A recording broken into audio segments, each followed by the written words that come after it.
ஒரு சக்ஸஸ்ஃபுல்லான ஹீரோ நடிப்பை தாண்டி சில விஷயங்கள் பண்ணும்போது ரொம்ப கவனிக்கப்படுவார். நல்லா இருந்தது அப்படின்னா ரொம்ப என்ஜாய் பண்ணுவோம். அதே நேரம் நல்லா இல்லை அப்படின்னா இவருக்கு எதுக்கு இந்த வேலை அப்படின்னு ரொம்ப கிரிட்டிசைஸ் பண்ணுவோம். அதே நேரம் இதுக்கு இன்னொரு ரீசன் என்ன அப்படின்னா, பொதுவாக ஹீரோஸ் டைரக்டர் ஆகும்போது அவங்கள முன்னிலைப்படுத்திக்கிற மாதிரியான படங்கள் தான் பண்ணுவாங்க. இது எல்லாத்தையும் மைண்டில் வச்சு ஒரு பெரிய ரிஸ்க் எதுவும் இல்லாத ஒரு கதையை, அதே நேரம் நமக்கு எல்லாத்துக்குமே ரிலவெண்ட்டான ஒரு கதையை எடுத்து சக்ஸஸ்ஃபுல்லாக பண்ணியிருக்காரு டைரக்டர் தனுஷ். பவர் பாண்டி சினிமாவில் பாப்புலராக இருந்து ரிட்டையர் ஆன ஒரு ஸ்டண்ட் மாஸ்டர்.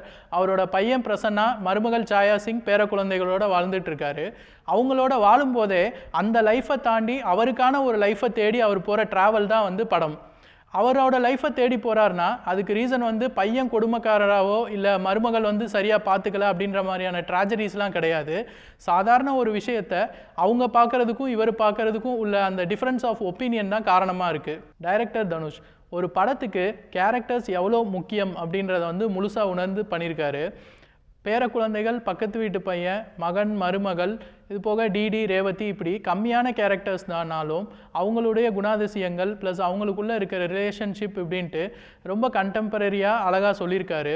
அடுத்ததாக ஒரு சீனில் ரொம்ப நாள் கழித்து ஷூட்டிங் போகிற ராஜ்கிரண் அங்கே அவருக்கு கிடைக்கிற ராஜ மரியாதையோட திரும்ப வந்து வீட்டில் ரொம்ப கேஷுவலாக மகன் பிரசன்னா மேலே உட்காந்துருக்கும் போது இவர் தரையில் உட்காந்து அந்த பெருமையை சொல்கிறாரு. இந்த ஒரு சீனில் வெளியிலையும் உள்ளேயும் இருக்கிற அந்த கான்ட்ராஸ்ட், ஒரு மனிதருக்கு கிடைக்கிற அந்த மரியாதை, அவருக்கு இருக்கிற ஃபீலிங், அந்த எல்லா கான்ட்ராஸ்டையும் சொன்ன விதத்தில் ஒரு கம்ப்ளீட்டான டைரக்டராக தெரிகிறார் தனுஷ். ராஜ்கிரண் ஒரு சில நடிகர்கள் இன்டெலிஜென்ட்டாக நடித்து நம்மளை வெளியிலேருந்து அசர வைப்பாங்க. ஒரு சில நடிகர்கள் எமோஷ்னலாக நம்மளை உள்ள வரைக்கும் ஃபீல் பண்ண வைப்பாங்க. ராஜ்கிரண் நம்மளை எமோஷனலாக உள்ள வரைக்கும் ஃபீல் பண்ண வச்சுருக்காரு. ஃப்ளாஷ்பேக் சீன்ஸை தவிர படம் ஃபுல்லாக ராஜ்கிரணாக இல்லாமல் பவர் பாண்டியாக அவர் நம்மளை என்கேஜ் பண்ணுறாரு. அடுத்ததாக பிரசன்னா ரொம்ப ஹேண்ட்ஸமாக இருக்கார், ரொம்ப நல்லா நடிச்சிருக்காரு. மேபி ஃப்யூச்சரில் அரவிந்த் சாமி, ரகுமான் அவங்கள கூப்பிட்ற மாதிரி ஃப்யூச்சரில் அவரை நிறைய நடிக்க கூப்பிடுவாங்களோ என்னவோ. ரேவதி ரொம்ப நாள் கழிச்சுனாலும் ஒரு ப்ளசண்ட்டான கேரக்டர். பேர குழந்தைகள், பக்கத்து வீட்டு பையன், இப்படி எல்லாருமே ரொம்ப நல்லா பண்ணியிருக்காங்க. ஃப்ளாஷ்பேக்கில் பவர் பாண்டியுடைய யங்கர் வெர்ஷனாக தனுஷ் வராரு. ஒரு சாதாரண ஃப்ளாஷ்பேக் தான், சாதாரண லவ் ஸ்டோரி தான், அதை அவங்களே டயலாக்லேயும் சொல்லிடுறாங்க. தனுஷை பார்க்கறது ஒரு என்ஜாய்மெண்ட்டாக இருந்தாலும் அவ்வளோ நேரம் பவர் பாண்டி அப்படின்ற ஒரு கேரக்டராகவே நம்ம பார்த்துட்டு இருந்தது.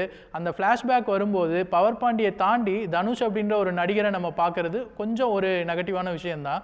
மடோனா செபஸ்டின், வித்யுலேகா, இந்த 3 பேருமே வந்து கொஞ்சம் படத்துலேருந்து ஒரு அந்நியமாக தான் ஃபீல் ஆச்சு. ஷான் ரோல்டனோட மியூசிக்கில் சாங்ஸ்லாம் ரொம்ப ப்ளசண்ட்டாக இருக்குது. சதுரங்க வேட்டையில் வந்த அந்த ஒரு சாங், அடுத்ததாக ஜோக்கரோட சாங்ஸு, இப்போ பவர் பாண்டியோட சாங்ஸ் எல்லாம் பார்க்கும்போது மியூசிக் இன்ஸ்ட்ருமெண்ட்ஸுடைய ஆதிக்கம் அதிகம் இல்லாத நல்ல டியூன்களுக்கு இம்பார்ட்டன்ஸ் கொடுக்குற ஒரு ஸ்டைலை வந்து ஷான் ரோல்டன் ஃபார்ம் பண்ணியிருக்காரு. அந்த ஸ்டைல் பவர் பாண்டிக்கு ரொம்பவே சூட்டபுளாக இருக்குது. பாடல்கள்லாம் கேட்க ரொம்ப நல்லா இருக்குது. அடுத்ததாக சினிமாட்டோகிராஃபி வேல்ராஜ் எப்போயுமே தனுஷ்க்கு வந்து ஒரு பலமாக தான் இருந்திருக்காரு, இந்த படத்துலையும் இருக்கார். மொத்தத்தில் பவர் பாண்டி ஒரு ப்ளசண்ட்டான family entertainment.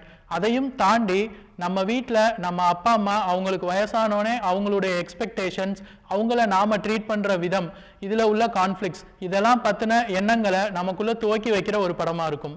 Actor, singer, lyricist, இந்த வரிசையில் டைரக்டர் தனுஷ்க்கு இது ஒரு வெற்றிகரமான துவக்கம்.